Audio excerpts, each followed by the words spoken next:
Hello everyone, welcome back to my channel.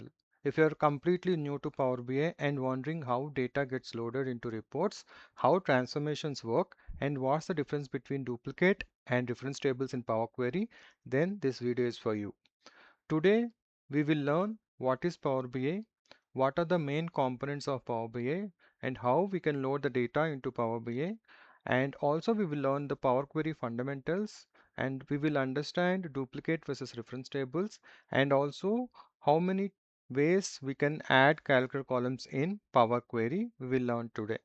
So by end of this session, you will understand some of the most commonly asked Power BI interview questions and real project concepts. So let's first understand what is Power BI. So Power BI is a Microsoft business intelligence tool used for data analysis, reporting, dashboard creation, and data visualization. Organizations use Power BI to convert raw data into meaningful insights. Imagine sales data stored in Excels. Instead of manually analyzing thousands of rows, Power BI helps us load data, clean data, create metrics, and build dashboards, everything at one shot. So once you build the dashboard, next time it automates the flow and it creates all the dashboards just a click of refresh. So this enables business users to make faster decisions. So next we have different components in Power BI. So basically,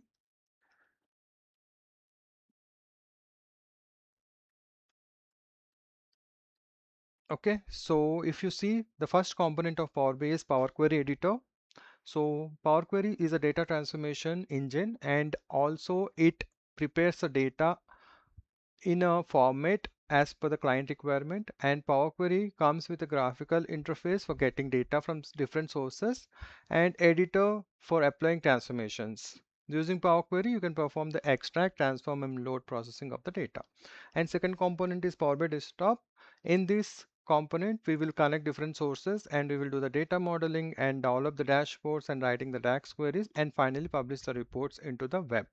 And third component is Power BI Service, where it's a web application where you can connect the Power BI using app.powerbi.com, and in this you need to connect with your organizational email address. Then here, whatever the reports you published into desktop component, right, the same reports you can see here in this service, and here you can enable the schedule refresh and add the gateway connections and manage the permissions for different workspaces. All those things we can see in Power BI service. And the final one is the Power BI mobile applications. In this Power BI app, which we can download from mobile app, and it makes the report reaching the end users much easier and simpler. And from mobile app itself, we can share the reports with all the other stakeholders, and also we can provide the permissions to the end users whenever you receive any request. So these are the different components for Power BI. So now quickly we'll go to the Power BI desktop. We'll open it. It's a local in the local machine. This is the Power BI report. So to load the data, we need to go and open the get data, and here you can see different types of sources we can connect and we can get the data. If you are not, it's a different from this particular list, then go to more, and from here also you can select your respective source and you can connect to that particular platform and you can connect. So as of now we are loading from Excel, so just I will select Excel and connect, and I will show you a sample data into Power BI. So the data is getting loaded. So in this Excel we have 4 tables. Let me add all the 4 tables. So if you're doing any transformations, we can go to transform data, or else we can directly click on load. So we are going to learn some of the transformations today. So that is the reason I am just going to click on this transform data. So this is the screen where you can see Power Query Editor. So in this screen, we will learn all the main topics for Power Query as per our topics today. So if you see all the four tables from Excel we have loaded. So we have two dim tables. First one is the country, which has country and the company code, but the headers are not aligned. So for this, we can use a transformation like use a first row as a header. So here you can see right under the home tab, we have an option called use first row as a header. Just click on this after selecting the table name on the left side. So just click on this and you can see the headers for the columns has been aligned correctly. So this is the first dimension table. Similarly, you can just check for all the other tables if the headers are properly reflecting, or else you can just format the headers correctly. Okay, so all these things headers are correct. So these two are the fact tables and these two are the dimension tables. So in our previous video we already saw right how to merge and append tables. So I hope you understood the concept. If still you are not able to understand, then please go back to my previous video and see how to use merge and how to use append queries. So now, as per today's topics, we are going to see a duplicate and reference table. What is the difference between that?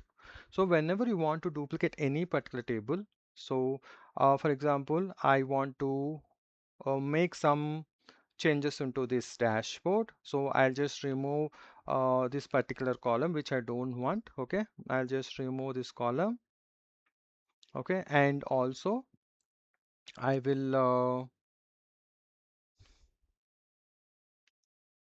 convert this column into text. So these two changes we made, right? So now if I duplicate this, say right click and select the duplicate. So you can see, right, one more table has been created, the same transformations what we made. So here you can see remove columns has come and change type also has come. These two steps are additionally which we made, and the same thing we can see in the duplicate table also, right? So in this, if you want, I'll just change it to table name to sales Q1 dupe. Okay, just for our for understanding purpose, I am just giving this duplicate, and similarly I'll do same thing. I just reference now, so instead of duplicate I'll just right click and select the reference. Okay, for this I'll just rename this as REF. Okay, this is reference table and this is duplicate table, right?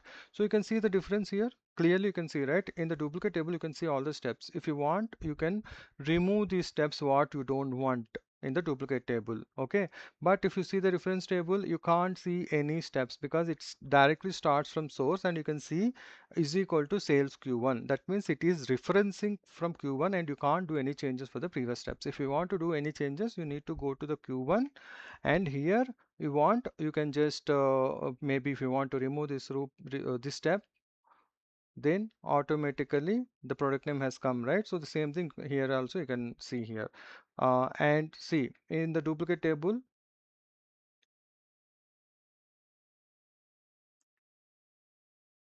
it will not impact anything because duplicate table always works independently, whereas the reference table works depending on the original table. Maybe we can call it as this is a parent table and these two are the child tables. Okay, this child becomes a parent again because it is independently works, it works independently, it can do anything, and we can also change anything, and if you change anything in the parent also, it will not affect this duplicate table. For example, if I just remove this transform data column, for example.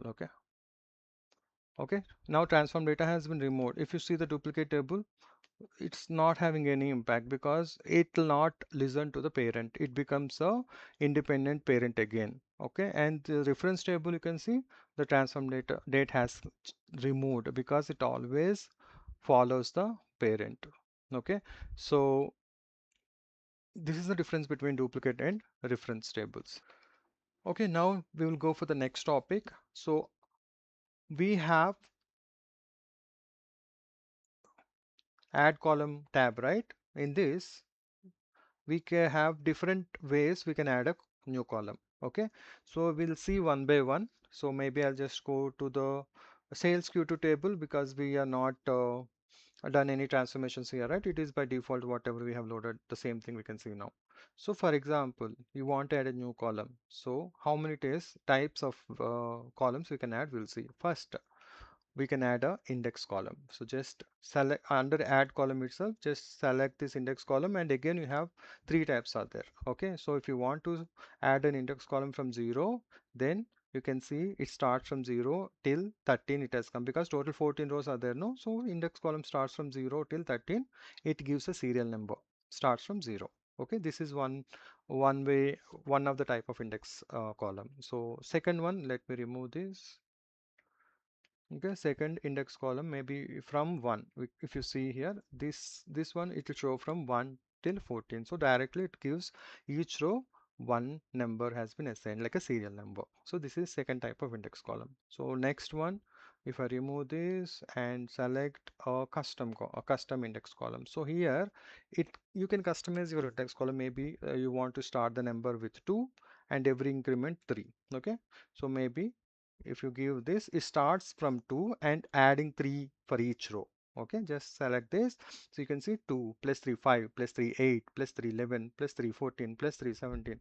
So like that you can create your own index column based on the requirement which you receive from the stakeholders. So this is one of the type of column which we can add it. Second one, if you want to duplicate any particular column, so for example, I want to duplicate this transaction date. So select that and click on duplicate column. So it creates a duplicate column. And if you want to change this into a different name, we can just put only date. Okay. So like that, we can duplicate any column and it adds at the last. Okay. This is second type of adding a column. And third one, if you want to add a conditional column, okay, based on a condition, then it will be like a conditional column. For example, if I just click on this conditional column, it gives you this pop-up. So I want to give some country. Okay, so maybe I'll just take if region code equals to SG. So maybe we have right SG. Okay, so maybe if you want to put begins with SG, then it is Singapore. Okay, second one, if region code begins with US, then it will be United States, or else maybe we can put if region code equals to US 01, because we have US 01 and US 02, right? So in that US 01 means North America. Okay, and if the region code equals to US 02, then it will be South America. Okay, then region code contains, whenever here I'm just giving different operators so that you will understand how we can create a conditional column using this operator. So region code, whenever it contains PL, it will be Poland. Okay, so then finally region code equals to FR01, then it will be maybe France, and all other, maybe we can put Malaysia, all other region codes whatever is there. Okay, so just click on OK, and you can see we got all the country codes using this conditional column. Conditional column, not only text, if you want to uh, create a, you have a number column also, you can also add a conditional column. Let me show one example for that also. So maybe I'll just take here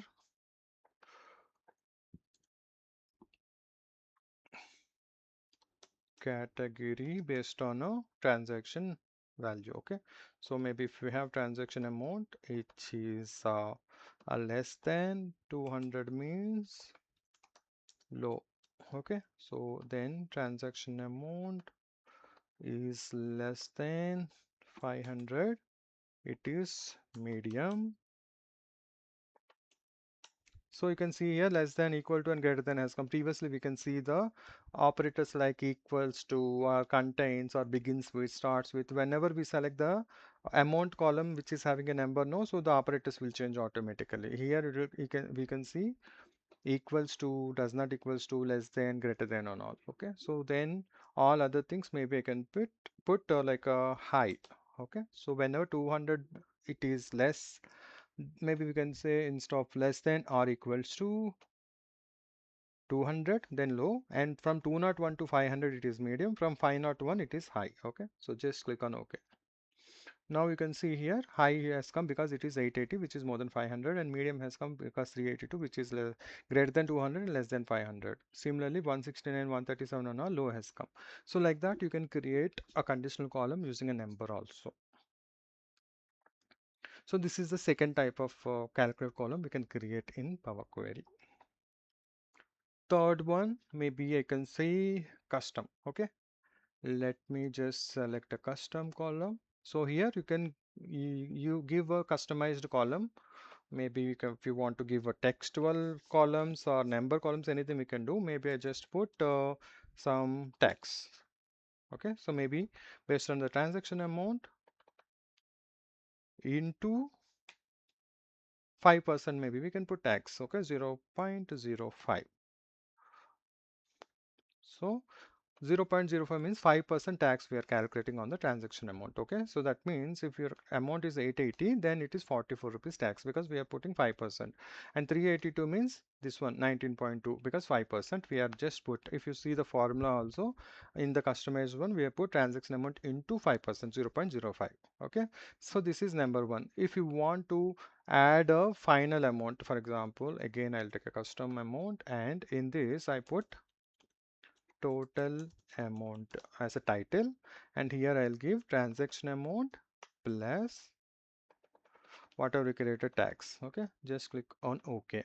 So then you can see here we got the total amount, which is nothing but 880 plus 44, 924. So this it just adds up the tax amount and the transaction amount into this total amount.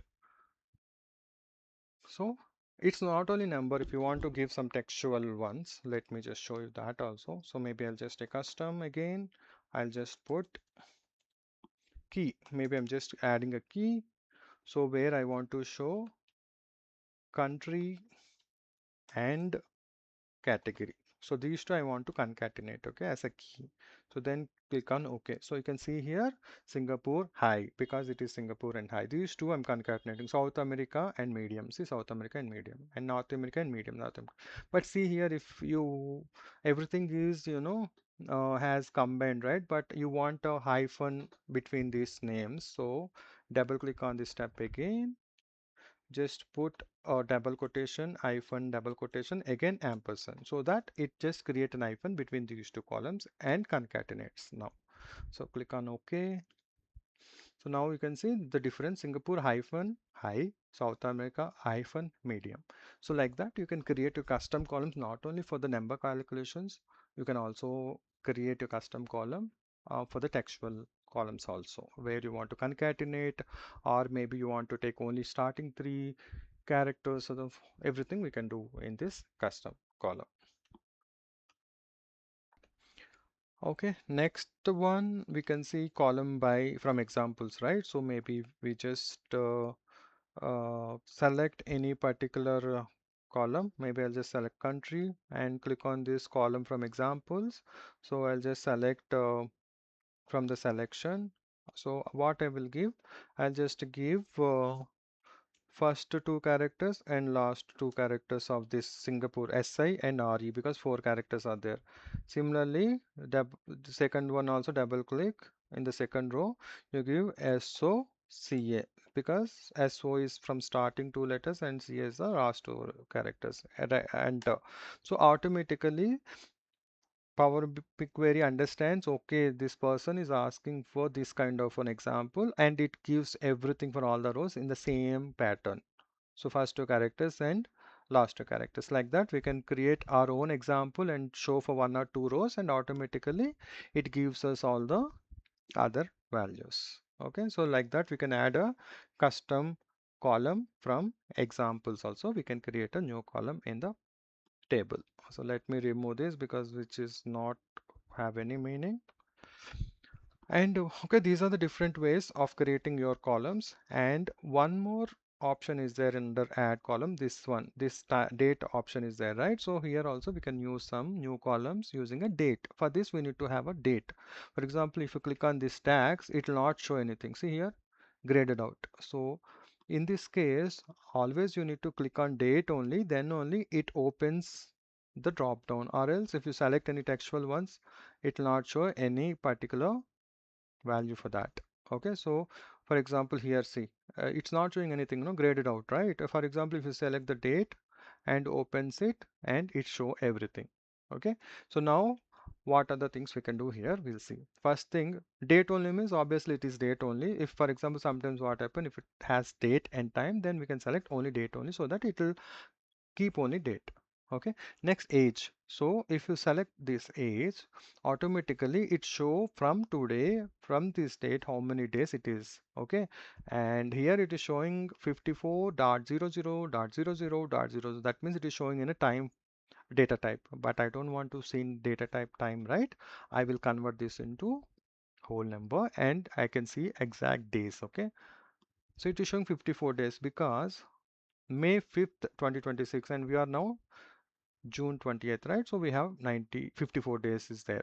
Similarly, May 6th, from today it is 53 days. Similarly, April 7th, we have 82 days. Like that, we can get the age from a particular date column in a additional new column. Similarly, if you want to select this and select a year, right? If you want start of the year, end of the year, or year, right?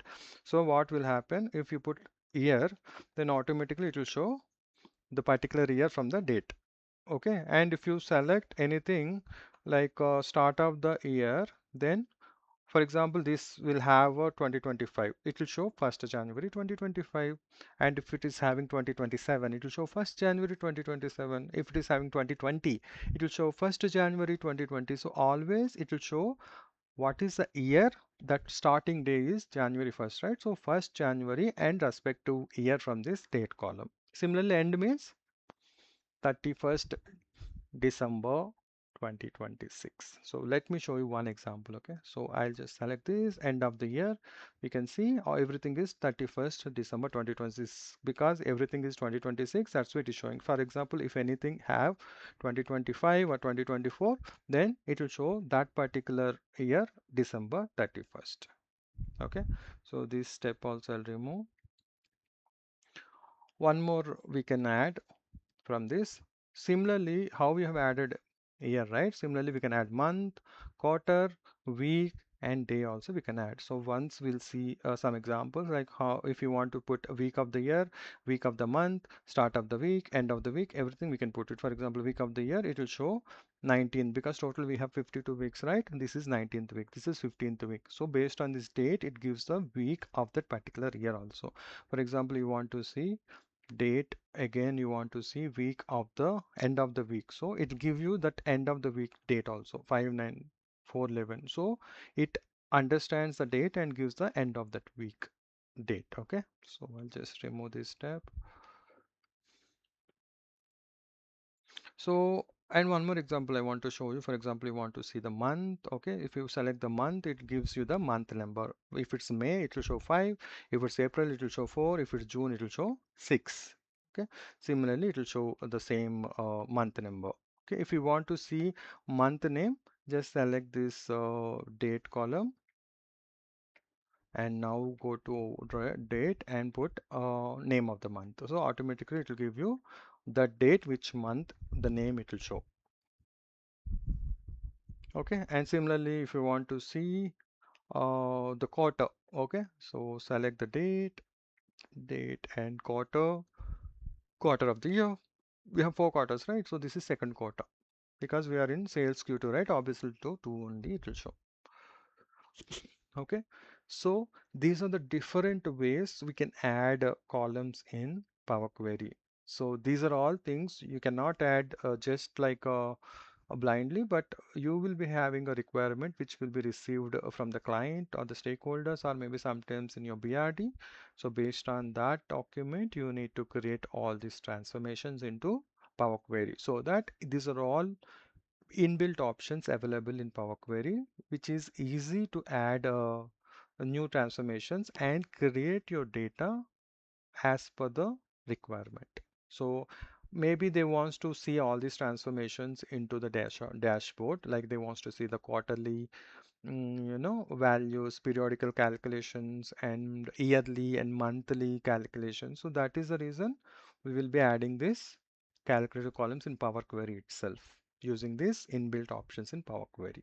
Similarly, if you want to see the tax amount and they will tell you 2% is a tax amount, can you add a tax column based on the total amount? So you can add like this a custom column.